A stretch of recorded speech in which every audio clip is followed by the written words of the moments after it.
हम बिल्कुल जो है ना बेफ़िक्र हैं, हमें कोई फ़िक्र नहीं है, हमें कोई डर नहीं है, हमें बिल्कुल खौफ़ नहीं है कि हमें मरना है, कब्र में जाना है। हमारी नमाज़ें क़ज़ा हो रही हैं, हम लोगों के दर-दर दिल तोड़ रहे हैं, बेज़ार कर रहे हैं दूसरों को खुद से, और जो है दिल आज़ारियाँ कर रहे हैं, लोगों की तौहीन कर रहे हैं, ग़ीबतें कर रहे हैं, झूठ बोल रहे हैं, तकब्बुर कर रहे हैं, हसद कर रहे हैं, कीना, हर गुनाह जो है हम में सारा दिन पाया जाता है। लेकिन हम बेफ़िक्र होके सो जाते हैं, हम पुरसुकून होके तकिए पर सर रख कर सो जाते हैं। क्या हमने कभी गौर किया है कि हमारा कब्र में क्या हाल होगा? अगर हमें जो है अज़ाब मिला इन्हीं गुनाहों की वज़ह से, जो हमने स्टेटस लगाए हुए हैं, जो हमने अपना एक लाइफ़स्टाइल बनाया हुआ है, गुनाहों में बिल्कुल डूबे हुए हैं, दलदल में हैं गुनाहों की, तो बिल्कुल भी हमें फ़िक्र नहीं है। तो अगर कब्र ने हमें झंझोड़ा, वहाँ पे अगर अल्लाह ना करे अल्लाह ने अज़ाब दिया, बिच्छू और जो साँप, छिपकली, ऐसे-ऐसे जानवर जो हम दुनिया में देखकर जो है इतना डर जाते हैं। अगर हम बिस्तर पर सोए हों, हमें मच्छर रात को काटता है तो हम बेसुकून हो जाते हैं। हमें कोई चीज़ लड़ जाती है तो हम बिल्कुल जो है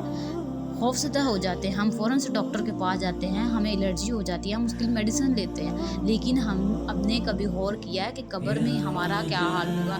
हम किस मुँह के साथ अल्लाह के पास जाएँगे? हमारा क्या हाल है? हमने अपने कभी अमाल की तरफ नज़र दौड़ाई है?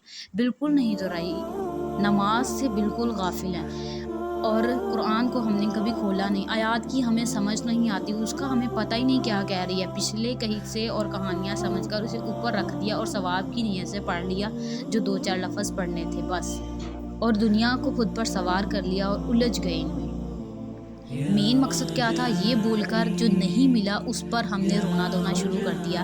अपनी महरूमियों को हमने खुद बना लिया, अपने ऊपर सवार कर लिया। अल्लाह ने जो आज़माया उसको हमने सज़ा समझकर अल्लाह से दूरी जो है इख्तियार कर ली। मायूस होके फ़िक्रों में हैं, हमने दुनिया को बिल्कुल जो है साइड पे करके, अल्लाह को साइड पे करके, दुनिया को साइड पे करके अपनी ज़िंदगी जो है जीने लग गए। दुनिया में इतना मगन हो गए, इन लोगों में इतना मगन हो गए कि हमें अल्लाह भूल गया, हमें ये भूल गया कि हमने कब्र मर जाना है। कभी इंसान ने ये सोचा है कि अगर हम इसी मुँह के साथ, इसी अमाल के साथ कब्र में चले गए तो क्या होगा? जो बेनमाज़ी हैं उनका क्या हाल होगा? अस्तग़फ़िरुल्लाह, कि उनको कब्र ऐसे दबाएगी कि उनकी पसलियाँ इधर की उधर हो जाएँगी। अस्तग़फ़िरुल्लाह, कभी आपने इमेजिन किया है कि हमारा क्या हाल होगा? हमने कभी इमेजिन किया है कि आज हम मर गए, थोड़ी देर में हमारे